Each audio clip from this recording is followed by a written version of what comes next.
Pues quizás te has pensado que cada vez que aparece un político en escena es fortuito, es casual o tiene una capacidad innata de contestar según le viene. Pero hoy vengo a demostrarte que no, que cada discurso está pensado y además está ritualizado. Vamos a ver un minuto y medio de la aparición de Figueredo cuando intentaban derrumbar supuestamente las térmicas. Así es que acompáñame porque quiero contártelo todo, como siempre, para que tú tengas la capacidad también de verlo.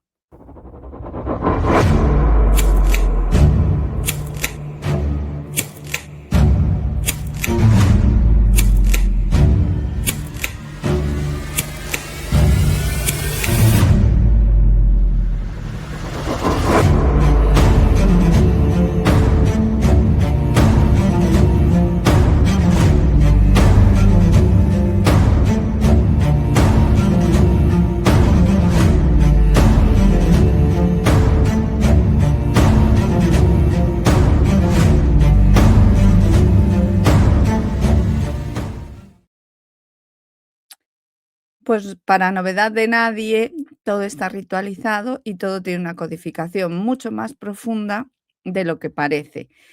Realmente solo he analizado un minuto y medio aproximadamente de la aparición que hace Figueredo en este evento, porque podríamos eternizarnos en intentar averiguar o descodificar todo lo que codifican, que es brutal. Hace poco me hacía un comentario, pues una persona que desconozco, no la conozco, la verdad, que es que, claro, que la semiótica se utiliza en marketing y eso, pero no en la política. O sea, pensar así es seguir creyendo que existen los Reyes Magos, porque todo está codificado.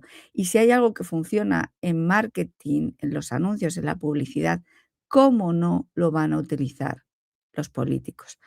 Lo que pasa es que aquí hay algo mucho más peligroso, que ya no solamente es el marketing o intentar comer la cabeza a alguien para que elija o decida por un partido político u otro. Aquí lo más peligroso que a mí me parece es que junto con eso están codificando tu mente y la están codificando para que tú aceptes sin cuestionar relatos que aparentemente son una cosa y luego significan otra. Los que estáis conmigo en el curso de sigilos, que estamos aprendiendo la semiótica del poder, aparte de luego hacer nuestros propios sigilos, obviamente, porque de eso se trata, ¿no? No solamente de identificar y de saber qué es lo que nos están codificando, sino también de codificar nuestras propias cositas. Los que estáis conmigo en el curso habéis aprendido que hay una cosa que es la intención y otra el propósito, y son 2 cosas diferentes. Aparentemente, la intención es lo que ellos nos van a mostrar, siempre va a ser una intención disfrazada de bien común, pero el propósito con cada aparición es otro, otro muy distinto, y el objetivo es tu mente. Borrascas Entonces, seguidas. mira, yo este es el vídeo al que yo me refiero, que lo tenéis subido en el canal, de Gen de Origen, que lo podéis ir a ver allí. Y aquí vemos diferentes cosas, ¿no? Quiero empezar diciendo que hablan y dicen 8 borrascas. 8 borrascas, lo dicen 3 veces, el 8, ¿vale? Luego, aparentemente, que parece que esto no está pensado. Aquí os pongo una flechita de cómo aparece una mano que le vuelve a colocar en el plano en el que está. Yo quiero que aquí te fijes en varias cosas. Algunas veces hemos comentado en el canal que parece esto una lucha entre vampiros y hombres lobo, a modo de gracieta, pero sinceramente a veces me pregunto si no será verdad. Un dato que he descubierto hace poco y que lo comentaremos más extensamente en otro vídeo, seguramente en el del hechizo del tiempo, es que los gobernantes que tenemos ahora, Carlos III, Felipe VI, Pedro Sánchez y Trump, todos han nacido en luna llena. Curioso, ¿no? Sí, cuanto menos curioso. Yo lo que me preocupo es de encontrar las similitudes. Y fíjate esta imagen qué importante es, porque además tiene un encuadre que vamos a ver más adelante también que tiene que ver con Jaquín y Boaz. pero de abajo sale una mano que le coloca. Está perfectamente encuadrado. Hay gente a su alrededor, cámaras, parece que le están abrumando, pero no lo están abrumando. Fíjate en esta mano que aparece aquí debajo y que le coloca en el lugar donde tiene que estar. No te vengas tan para adelante, échate un poco para atrás, que necesitamos el plano de lo que vas a hacer con las manos. ¿M? Y sí aparece un móvil ahí, como que te estoy escuchando, pero no. ¿Tú crees que alguna periodista tendría potestad para empujar a un político que va a hablar? Y quiero que observes también más cosas aquí en esta imagen.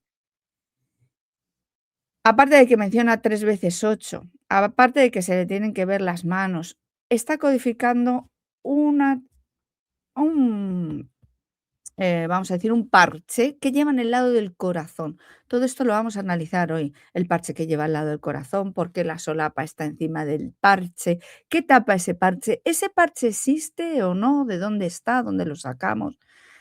Y luego también vais a fijaros que tiene su micrófono propio. Él tiene su micrófono propio. Si yo tengo un micrófono propio es porque quiero que el discurso se escuche bien. No es algo improvisado, no es algo que yo me he puesto aquí y he dicho, ¿eh? ¿Veis el micrófono que lo tiene? Y lo he dicho aquí porque aquí está. Como os digo, luego este detalle es súper importante y quiero que lo analicéis luego vosotros. Él se queda como ido. Se queda como ido, ¿eh? Como ido para decir pintor. En programación neurolingüística aprendemos a ver el movimiento ocular. El movimiento ocular no corresponde con algo que tú estás intentando buscar una definición. Tú haces así, con los ojos hacia arriba, cuando tú intentas buscar una definición de algo, de un ejemplo que quieres poner y no te acuerdas. Y los ojos van hacia arriba. Aquí los ojos no van hacia arriba, aquí los ojos se quedan perdidos, ¿m? Se quedan perdidos, se quedan como, ¿m? Esto está codificado. Y luego ya dice pintor. Esto no es una forma natural de haber olvidado algo y de acordarte después. Bueno, y, nos pone ejemplos muy concretos e incluso llega a achacar que nos estamos muriendo de hambre porque no podemos entrar con nuestra furgoneta en Madrid. Y hay una frase muy interesante también que quiero que veáis que dice: "Lo que va a suceder, lo que va a suceder". No es un imaginario, no es, podría pasar, podría llegar a pasar, es lo que va a suceder. Bueno, pues todo esto lo vamos a analizar hoy y vamos a empezar por este parche, ¿m? Este parche, que es el pre-68, existe, pero quiero que os fijéis que no es igual que el que lleva él. Fijaros en las diferencias, no es igual. Aquí tiene el copete rojo, aquí tiene el copete azul. No es igual. Entonces empecemos. En España, en el ámbito de las Fuerzas Armadas españolas y específicamente en el Ejército del Aire y del Espacio, el término pre se utiliza para hacer referencia a los pilotos de la reserva. ¿M? Alguien de Vox, piloto de la reserva. Bueno. El número 68 normalmente lo que indica es la promoción, el año de ingreso o el número en curso. O a lo mejor también una convocatoria concreta dentro del sistema de la formación militar. En España, durante las décadas del 60 al 80, existió la figura del piloto de complemento, es decir, civiles con titulación previa que recibían formación titular, o sea, militar específica para integrarse como oficialmente o como oficiales pilotos. Por tanto, lo más probable es que este parche identificara la promoción del 68 de pilotos de la reserva del Ejército del Aire. Curiosamente, solo lo he podido encontrar en una página que se llama Zuartech, Viene como parche, pero no existe nada más. No lo he encontrado ni como reserva de 68, ni como parche significativo, ni como emblemático, ni como nada.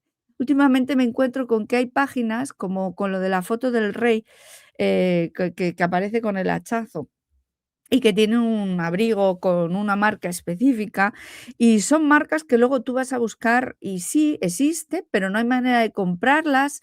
Es como muy raro o muy caras en el caso de lo que llevaba el rey, pero tampoco hay una facilidad para comprar, solamente está eso, no salen más, información en la búsqueda, ¿no? Y tenemos el parche Pre-68, que es el parche número 005 de esta página, pero tampoco hay una manera de comprarlo, por online, tienes que escribirles y tal, o sea, no hay una manera. Y viene como Concedo Nulli, si lo veis arriba viene Concedo Nulli. Esto es muy importante también. Concedo Nulli, su significado, es una frase en latín y significa literalmente no cedo ante nadie o no concedo a ninguno. Es una fórmula clásica de orgullo corporativo y de afirmación de jerarquía. Entonces, en clave simbólica podríamos decir que este lema pues convoca autonomía y superioridad, y es una marca de identidad también, y refuerza incluso una cohesión interna del grupo. En heráldica militar, este tipo de lema funciona como un sello de estatus y de pertenencia. El análisis de los elementos gráficos que vamos a hacer ahora lo vamos a hacer capa por capa y lo voy a hacer en muchos ámbitos. Vamos a analizar las borrascas, vamos a analizar muchas cosas. Por ejemplo, el fondo ajedrezado blanco y negro, que no es nada nuevo bajo el sol, que representa estrategia, cálculo, táctica y tradicionalmente está asociado a una inteligencia operacional. A la dualidad también, el orden y el caos, la decisión y la consecuencia. Una simbólica militar, el ajedrez implica una guerra pensada, no impulsiva, una estrategia. La corona de laurel, sin embargo, es un símbolo clásico de victoria, también procede de la tradición romana, marca el mérito y la excelencia. Y el casco azul puede representar al piloto o aviador. El azul suele asociarse al aire y también evoca disciplina y táctica, pero no es un casco, es la parte del copete de un hito. También hay un documento y hay unas gafas. Y esto es interesante porque nos habla que no solamente hay combate, hay planificación, hay cartografía, hay diseño, hay análisis técnico, hay leyes, hay Torah. Es una identidad de piloto estratégico y formado, no solo ejecutor, y el borde rojo y amarillo claramente indica que es de España, no de ningún otro país, es nuestra bandera. La franja azul del interior con una pequeña cruz amarilla también vuelve a aludir al vínculo cristiano tradicional, a Santiago, el Camino de Santiago. También hace una referencia específica a este Camino de Santiago tan conocido, que marca tanto nuestras raíces, supuestas raíces, ¿no? Entonces, esta no está hablando de nada jurídico, aunque el papel sí que puede representar la Torá, sino que comunica una técnica, una jerarquía y una pertenencia nacional y también una identidad estratégica, ¿no? Y el lema del Concelo Nulli refuerza esta verticalidad, insubordinación y una afirmación de rango.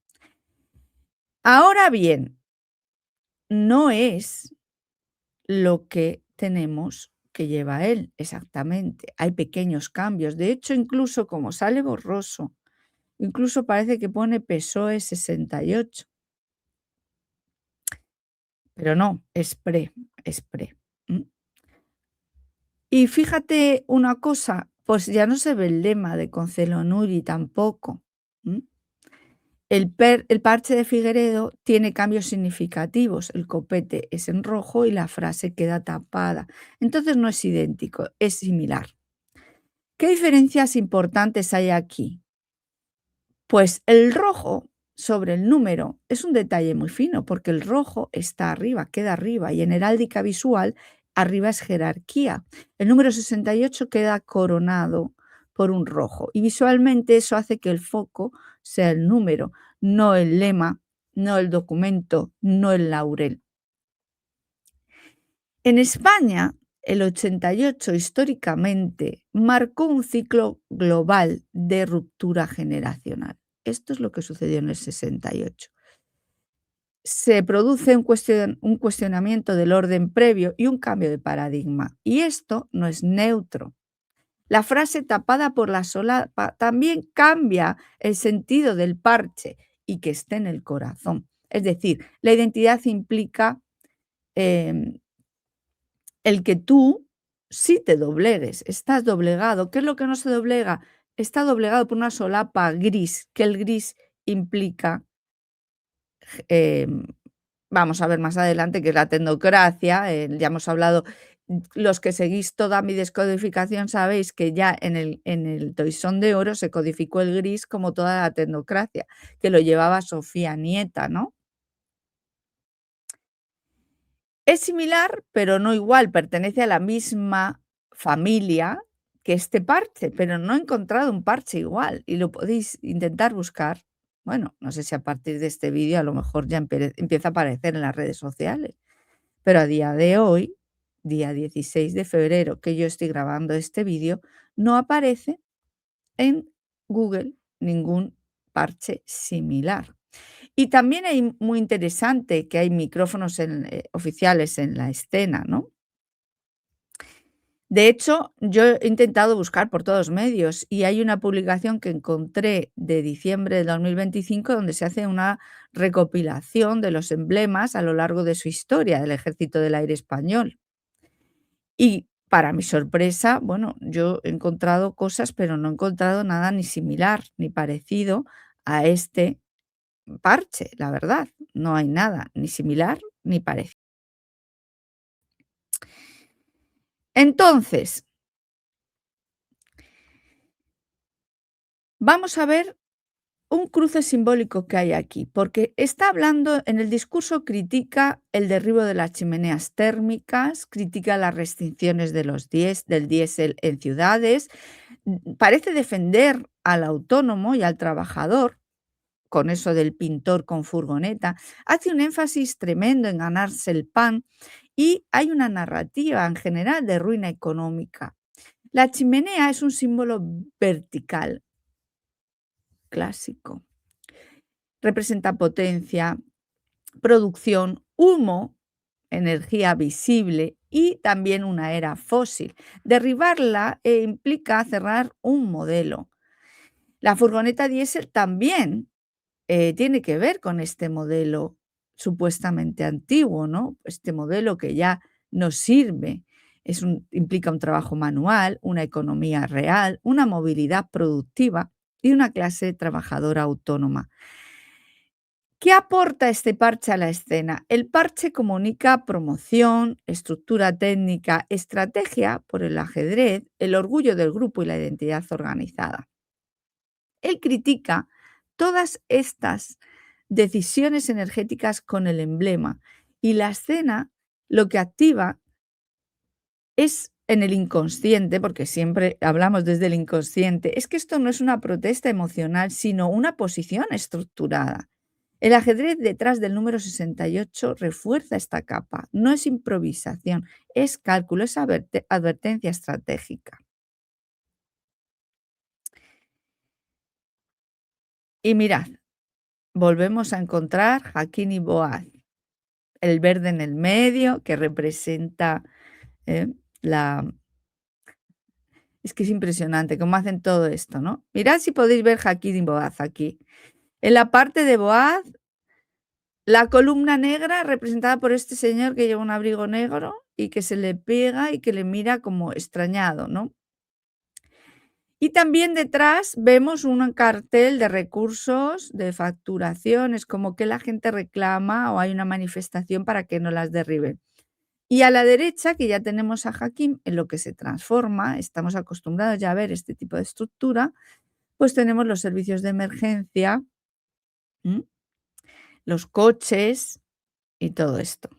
Esto es, una vez más, hablamos de derribar chimeneas térmicas que son verticales, humeantes, industriales, mientras se lleva en la chaqueta al lado del corazón el ajedrez, que es la estrategia, el laurel, que es la victoria, el casco, que es un documento, o el copete del hito, que es una técnica y una planificación, el número de promoción y el rojo. ¿Mm? Este discurso, aunque parezca aunque la intención parezca que es de oposición, los elementos nos dicen que es desde de desmembramiento del eje. ¿Mm? ¿Qué es el eje? Si hablamos como eje en esta escena, el eje industrial, que son las chimeneas, el energético fósil, el económico tradicional, el jerárquico estatal, el parche visualmente representa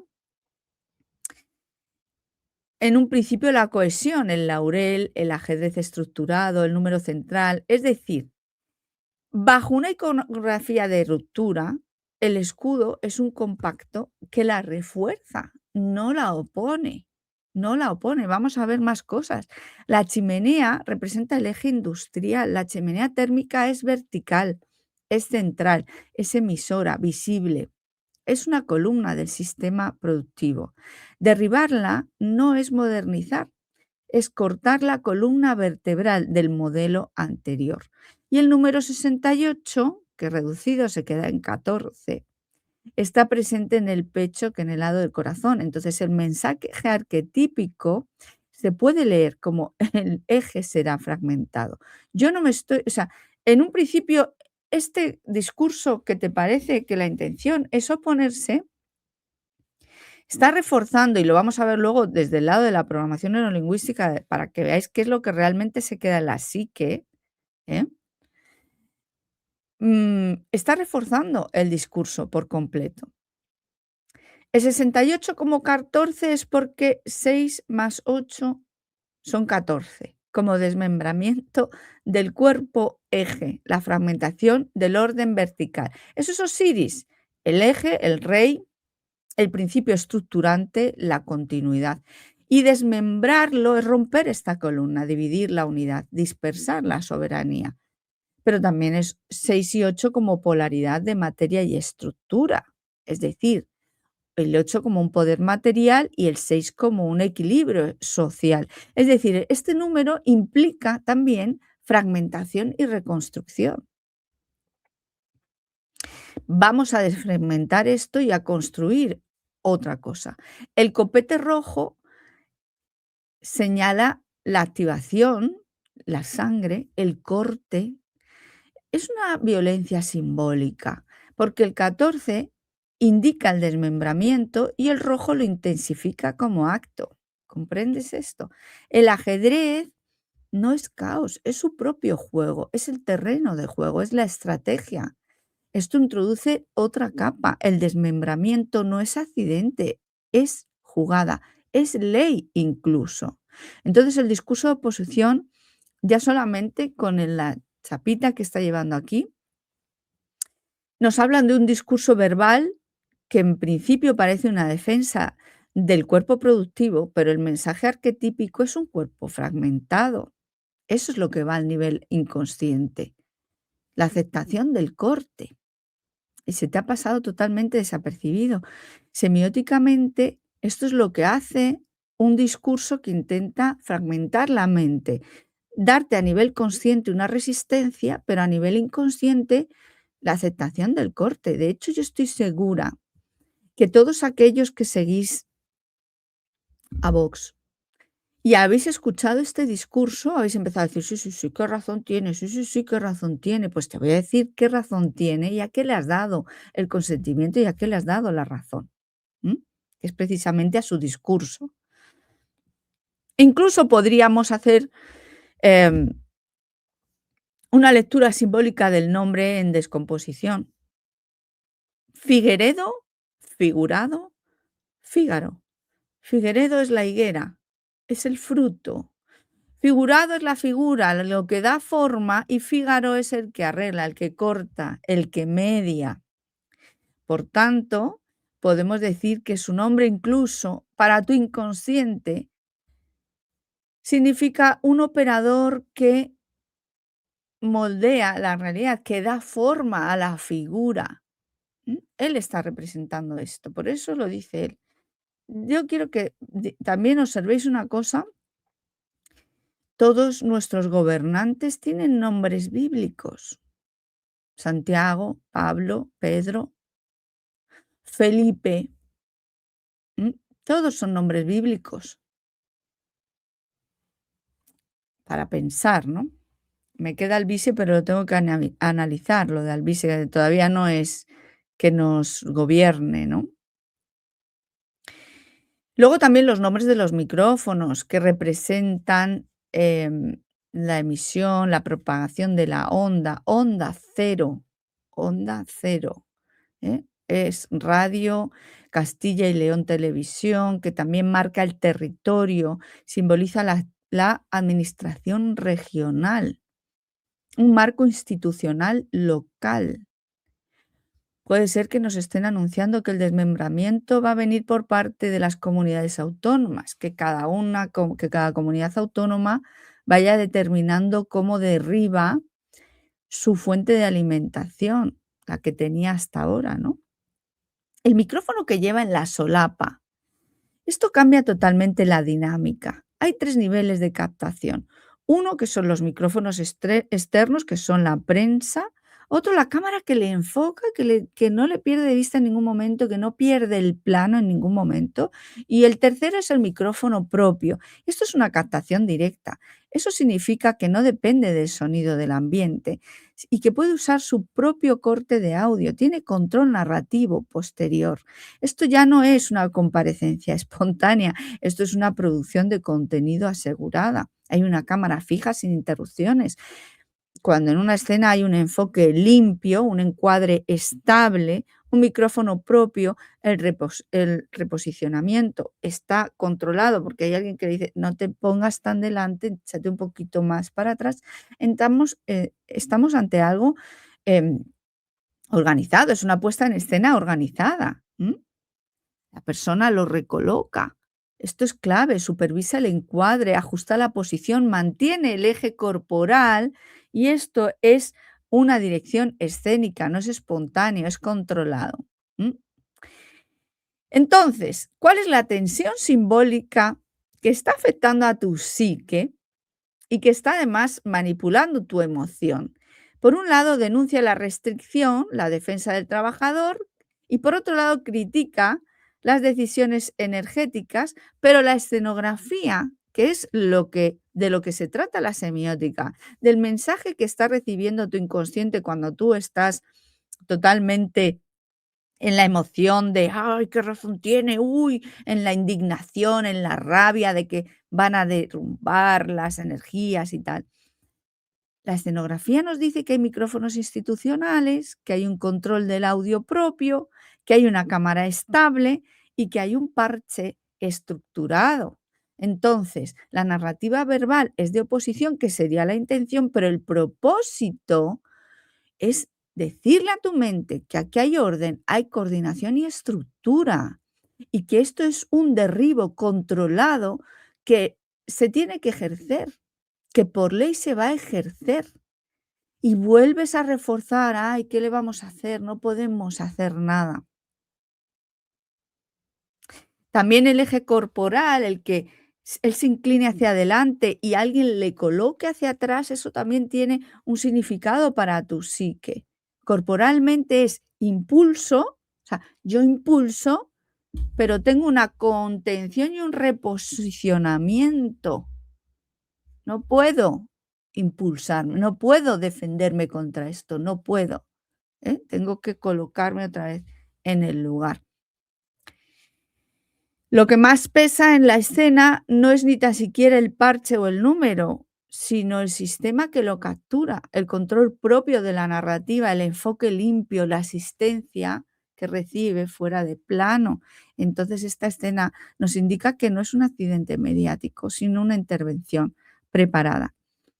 Y, oh sorpresa, el verde no es neutro. En el imaginario contemporáneo europeo, el verde está inmediatamente asociado a la ecología, a la sostenibilidad, a la transición energética, a la regulación climática y a la agenda ambiental. Y, oh sorpresa, ¿de qué color lleva la chaqueta? Verde, que es el color hegemónico del discurso que él está criticando. Eso ya crea una tensión en el cerebro, crea una disonancia cognitiva que el cerebro no puede identificar ni procesar. Por lo tanto, se come el mensaje inconsciente con patatas fritas.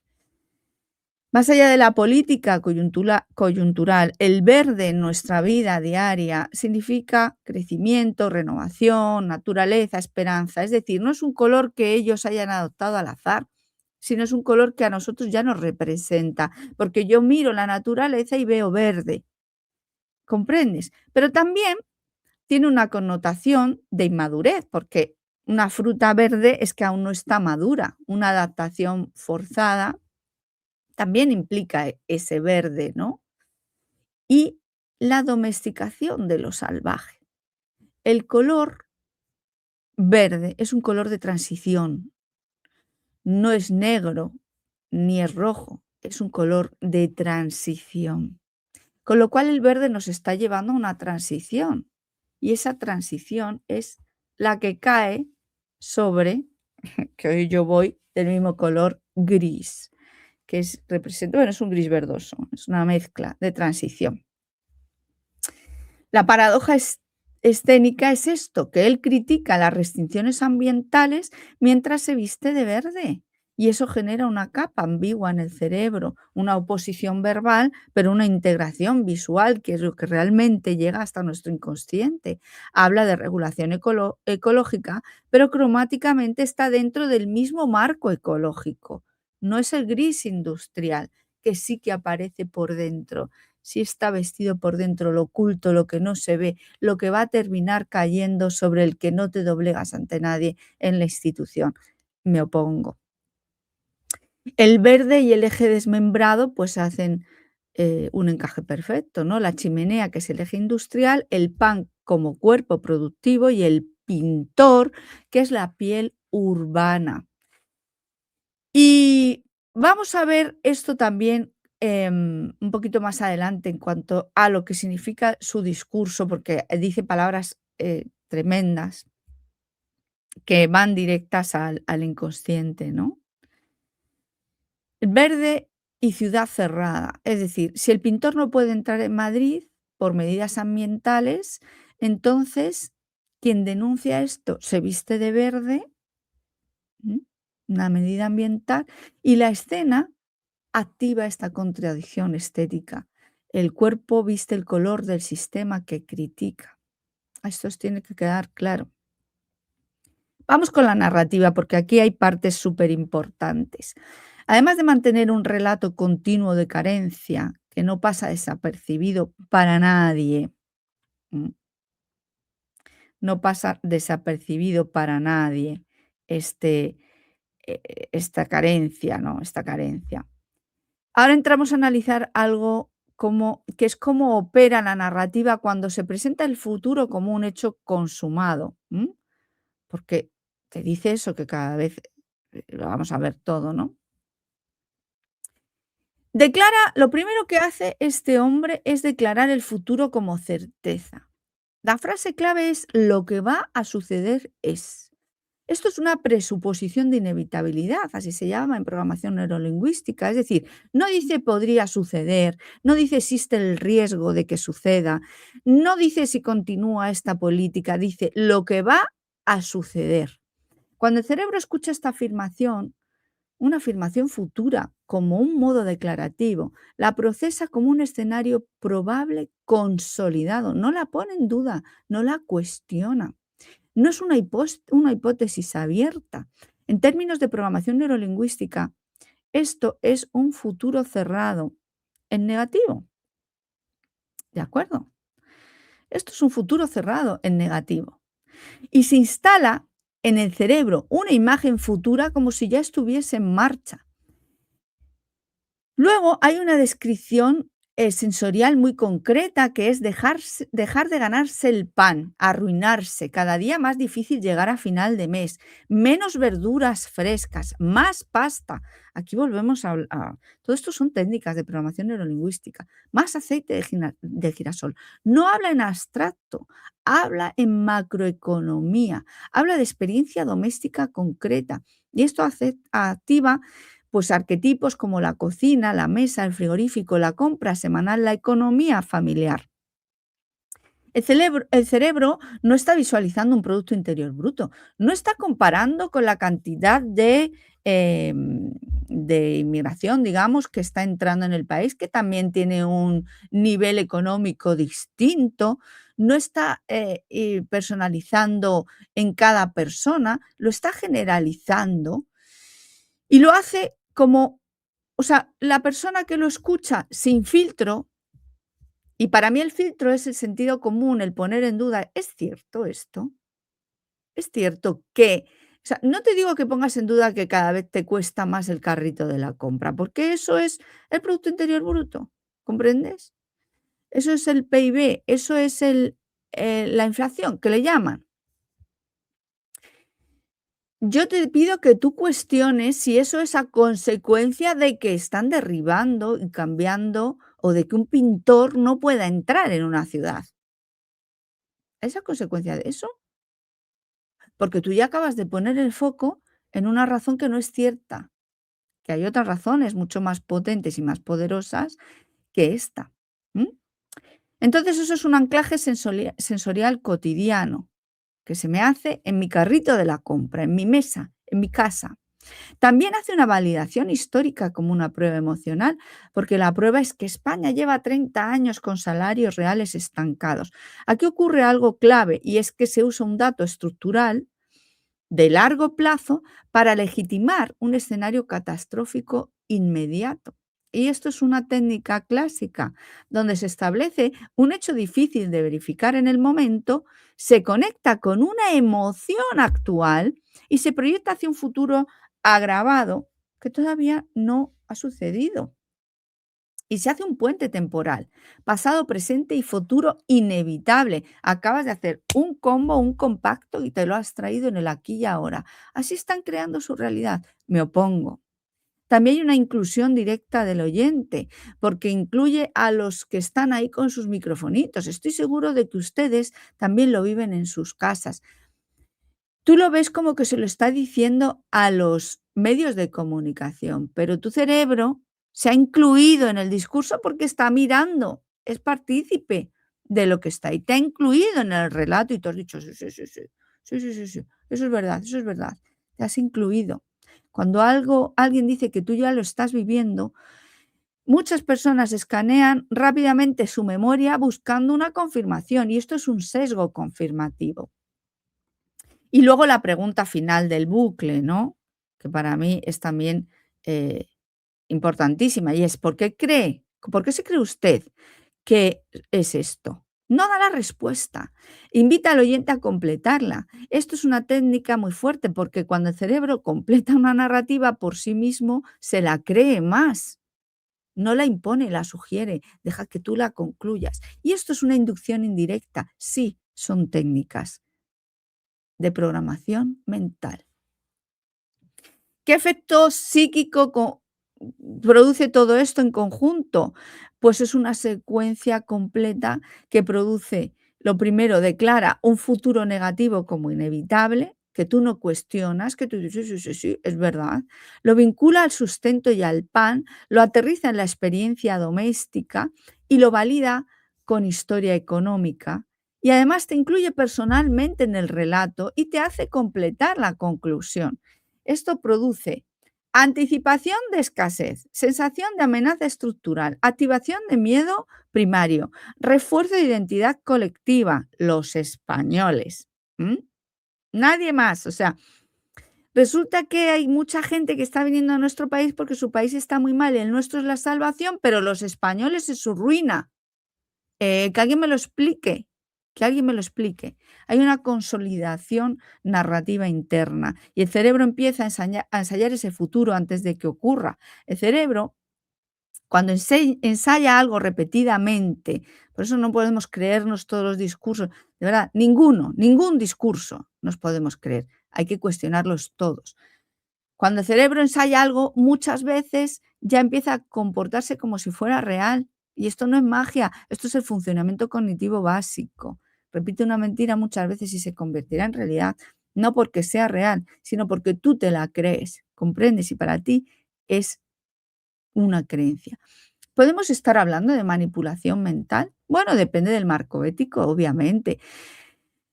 ¿Qué es una técnica retórica avanzada? Sin duda.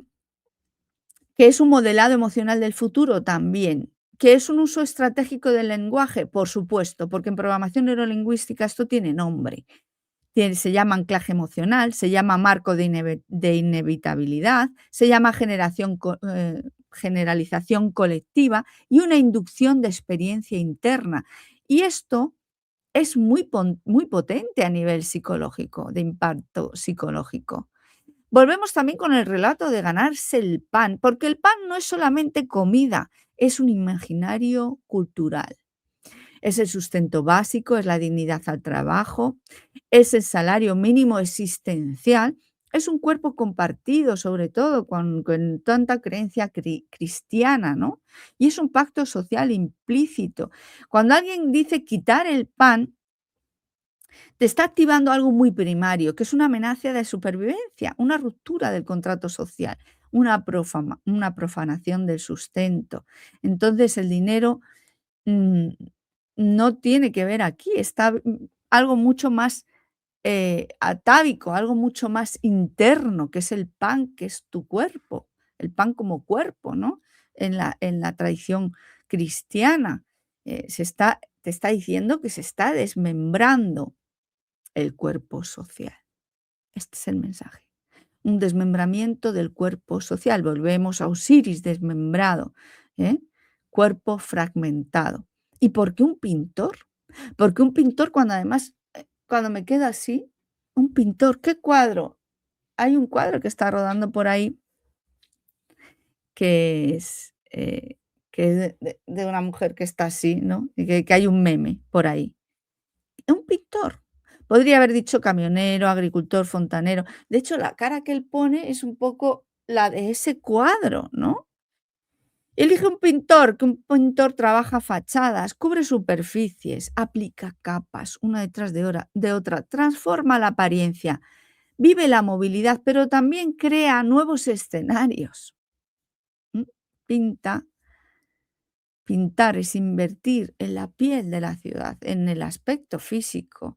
Y la furgoneta del pintor también no es un coche privativo, es una herramienta de trabajo, una economía manual, una producción física, una clase trabajadora autónoma, una logística a pequeña escala.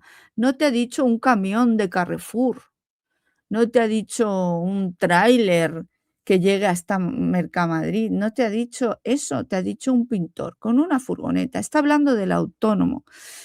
Está hablando de prohibir en la ciudad algo que representa para tu inconsciente excluir al productor del centro, desplazar al trabajador a la periferia, desactivar el acceso al núcleo urbano.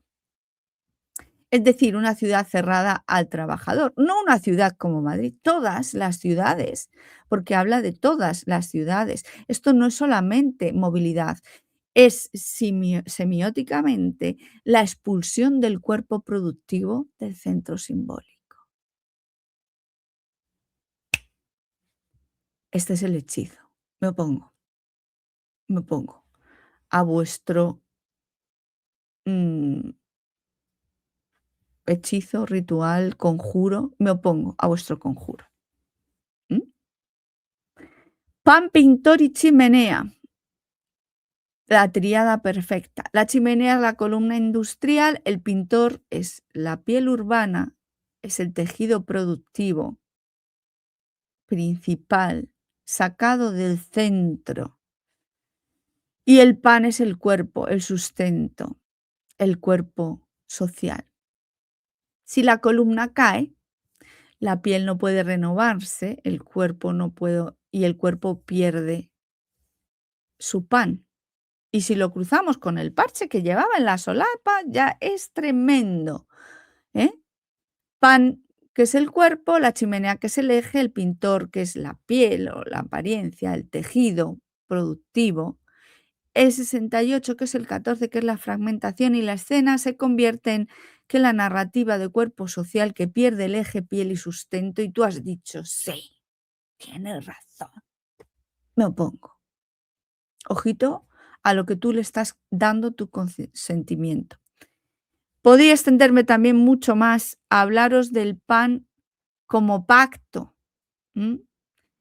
Es crear vínculo. Yo lo que voy a hacer es que he hecho un documento de 32 páginas analizando este minuto y medio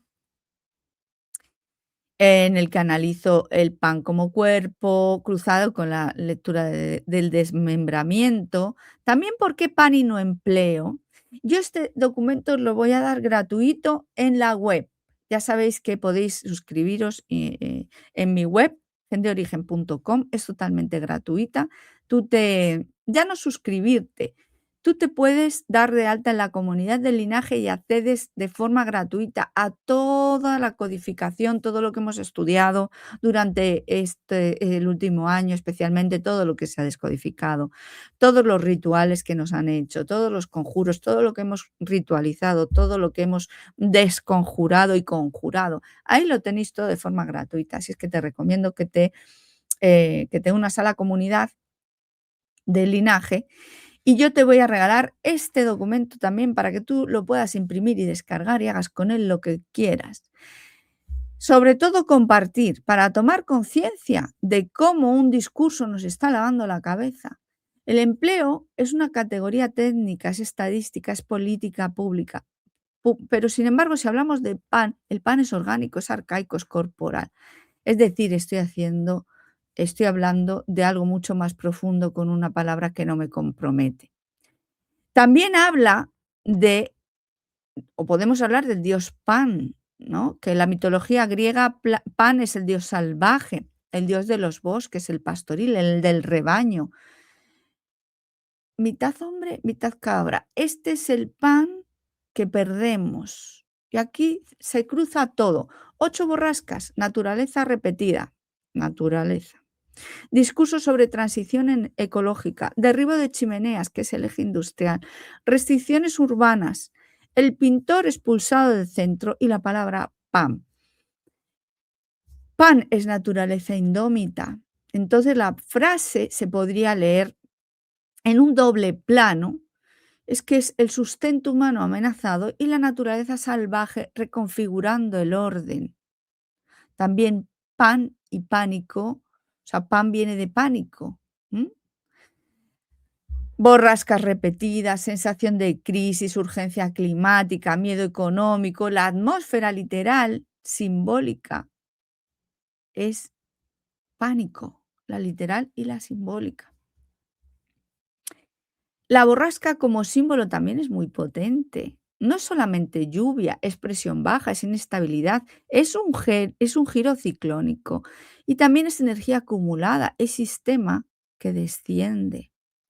El 8 es un arquetipo que no solamente es un ciclo infinito, sino también representa el poder material, la economía, la estructura jerárquica, la repetición estable. No es un número de ruptura, es un número de sistema que se perpetúa. El 3-8 como consecuencia repetida también hace un énfasis, un martilleo. Pero voy mucho más allá. Las borrascas que España ha sufrido, justo 8, han sufrido algunas más, pero hay 8 que también tienen nombres muy interesantes. Todos estos nombres están preparados con anterioridad porque se reúnen anualmente los señores que estudian estos fenómenos y están planificados para la temporada. En Europa existen unos grupos meteorológicos regionales que acuerdan listas cerradas de nombres antes de que empiece la temporada. Y en España es a través de la Agencia Estatal de Meteorología, un grupo llamado Suroeste Europeo, junto con Portugal y Francia. Entonces lo que hacen es que ellos preparan las listas, las fabrican y luego conforme van viniendo, pues van utilizando nombres, ¿no? Lo que me llama muchísimo la atención no solamente son los nombres, sino el significado de cada uno de ellos, las fechas en las que han aparecido, que todos los números tienen su simbología también, y el hilo que une todos estos nombres. Hay varios, hay 3 destacables. Uno es el santoral cristiano. Todos los nombres resuenan directamente con santos, figuras devocionales o nombres cristianizados. Francis, Marta, Josep, Goretti, que remite casi automáticamente a María Goretti, que es un icono de santidad popular. Cristín, Benjamín, Davide. ¿M? También tiene que ver con una genealogía de realeza y de linaje. Os lo voy a dejar todo en el PDF que voy a regalar a través de la web. Así es que uniros a la comunidad. Y también hay una internacionalización homogénea porque es un mismo molde cultural, es decir, son nombres europeos, exportables evidentemente a otro idioma, pero son muy fáciles de pronunciar en otro idioma, pero tienen que ver con todo esto, ¿no? Y también representan luz versus oscuridad, cada uno de ellos. En el análisis de nombre por nombre, que te voy a dejar en este documento y que te recomiendo que lo leas, vemos todas estas figuras evangélicas. Y quizás para mí lo más importante o lo más significativo es que no hay nombres neutros, no hay Kevin, no hay Laura, que a lo mejor no tengan esa carga. Todos pertenecen a una tradición bíblica o a una historia europea fuerte. Y esto crea en la psique inconsciente, aunque a ti no estás ni ahí, está lloviendo, está tal, pero en todos los medios ya te han hecho que te llegue el nombre, que te llegue el nombre. Estamos presos de una narrativa que nos manipula el cerebro, ¿no? Eso crea una sensación de una temporada con nombres bautizados, de unas tormentas con identidad humana, de crisis personalizadas. Y lo que es más importante es qué construcción narrativa arquetípica se instala en mi psique a partir del campo de nombres de la secuencia y del número 8.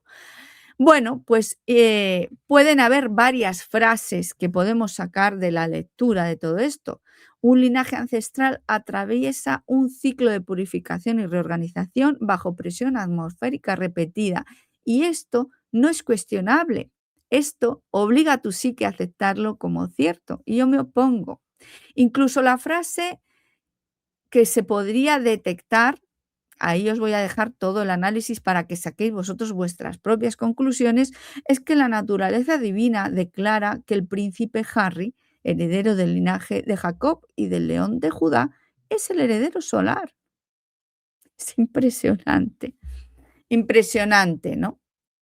Entonces, bueno, evidentemente yo me opongo y decreto que todo linaje legítimo, todo orden establecido, todo sustento del riesgo, todo amanecer tras la tormenta y todo poder pertenece, recae y se ejecuta en y por el gen de origen.